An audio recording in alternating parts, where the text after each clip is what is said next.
কেন আমি একটা উজ্জ্বল ভবিষ্যৎ গড়তে পারলাম না? সবকিছু এক্সপ্লেন হবে, সবকিছু বের হয়ে আসবে। মানুষ তো নষ্ট হয়ে জন্ম নেয় না, জন্ম হওয়ার পর নষ্ট হয়। সেই নষ্ট হওয়ার পেছনে অনেক কারণ থাকে, সবকিছু বের হবে। টাইম দেন, সবকিছু মেনে দিচ্ছি সামনে। এবার প্রিন্স মামুনের গোপন ভিডিও ভাইরাল হয়ে গেল সোশ্যাল মিডিয়াতে। পুলিশ ধরে নেওয়া যাওয়ার আগে প্রিন্স মামুনের সাথে কি হয়েছিল, এখন সেই ভিডিওটা সোশ্যাল মিডিয়াতে ঘুরপাক খাচ্ছে। মোহনাকে ফিরিয়ে আনার জন্য প্রিন্স মামুন অনেক কিছুই করেছে।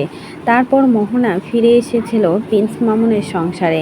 দীর্ঘ 5 দিন প্রিন্স মামুনের সাথে সংসার করেছিল মোহনা, কিন্তু 5 দিনে 5 বারই নাকি তাদের মাঝে ঝগড়া হয়েছে।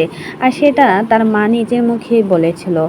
প্রিন্স মামুন মোহনার জন্য সব কিছু করেছিল, কিন্তু দিন শেষে তাদের সংসারটাই টিকে থাকে নাই।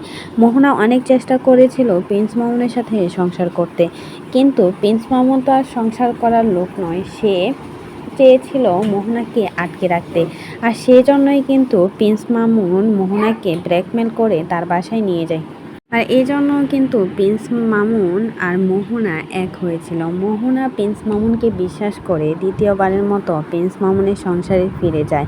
এদিকে লাইলা কিন্তু অনেকবারই নিষেধ করেছিল মোহনাকে বলেছিল প্রিন্স মামুনের সংসারে যেতে না যায়, কিন্তু লাইলার কথা কোনো মতেই পাত্তা দেয় নাই মোহনা ভালোবেসে বিয়ে করেছিল প্রিন্স মামুনকে।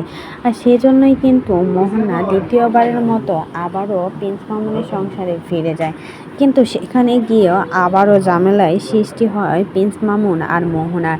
এবার রীতিমতো পুলিশের হাতে ধরিয়ে দেয় প্রিন্স মামুনকে মোহনা। কি আর করবে, প্রত্যেকটা সময় প্রিন্স মামুন এরকম কাজ করে যায়। প্রিন্স মামুন কখনোই শুধরাবে না। আর সেই জন্যই কিন্তু তার একের পর এক জেলখানি মামলা, আরও কত কি করতে হয়। এতদিন লাইলা করেছিল, এখন মামুনের বউ মোহনা মামুনের পেছনে লেগেছে।